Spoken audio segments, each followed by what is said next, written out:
vous êtes prêts, on part pour un tour de piste ensemble sur le circuit des 24 heures du Mans.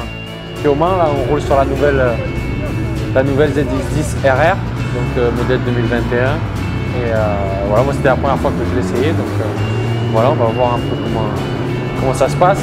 Oui, c'est la première fois et je dois reconnaître que les sensations étaient vraiment exceptionnelles. J'ai ressenti tout de suite la différence avec la moto précédente, celle de 2020. Là, tout de suite, avec la poignée électronique, on sent que la moto est beaucoup plus agressive, beaucoup plus réactive, beaucoup plus puissante. Non, vraiment... Il y a un beau potentiel, quoi. C'est vraiment un beau modèle. Gaz. Donc là, on attaque d'entrée direct une grosse cassure à droite, c'est le virage le plus rapide du circuit. Donc c'est un des endroits les plus délicats, la chicane Dunlop. Très très critique ici. La courbe, on a plus de 200 km/h alors qu'on arrive autour de 260 facile et on rentre dans une cassure en 4 ou en 3 selon certains pilotes. Sur une chicane Dunlop qui est très technique parce que souvent on a tendance à chauffer le pneu beaucoup à droite et là on rentre dans un gauche et bien ressortir fort dans droite pour la petite cassure Dunlop qui arrive derrière. C'est une courbe en descente, il faut se laisser un peu écarter, faire comme si c'était un double virage presque. Et il y a une grosse axelle, donc il faut bien évidemment privilégier l'accélération à fond. C'est sur 2-3, on arrive presque à 200 km/h sur le freinage d'après qui est un gauche. Alors le virage du musée, c'est un virage qui est quand même assez technique. Ouais, c'est un endroit où il n'y a vraiment pas une seule trace. Tous les pilotes font un peu à leur sauce.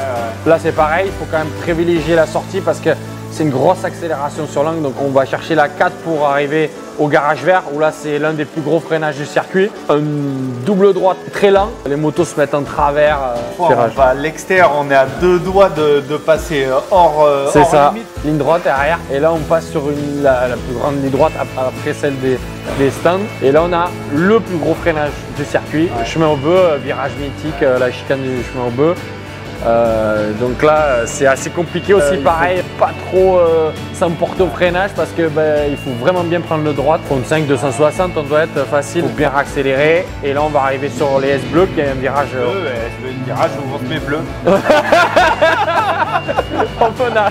C'est chaud parce que c'est un virage avec du banking, donc il y a très relevé, donc beaucoup d'appui sur l'avant et justement on est un peu trop en confiance des fois là-dedans parce qu'on se dit il y a de l'appui et hop.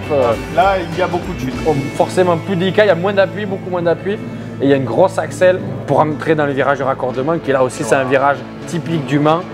Double droite un peu style garage vert mais à plat. Là ici c'est très délicat sous la pluie, c'est un des virages. C'est une patinoire. Tu peux faire des grosses diffs puis ça commande tellement une grande ligne droite derrière que tu peux pas tout. Si tu toupes là, c'est sûr que tu perds 3-4 dixièmes, et voilà, tu perds une pole, tu perds sur un relais 3-4 dixièmes tous les tours, ça fait énormément de temps. Donc, clairement, les 24 heures du Mans, c'est la course d'endurance la plus mythique, c'est celle qui a le plus de caractère.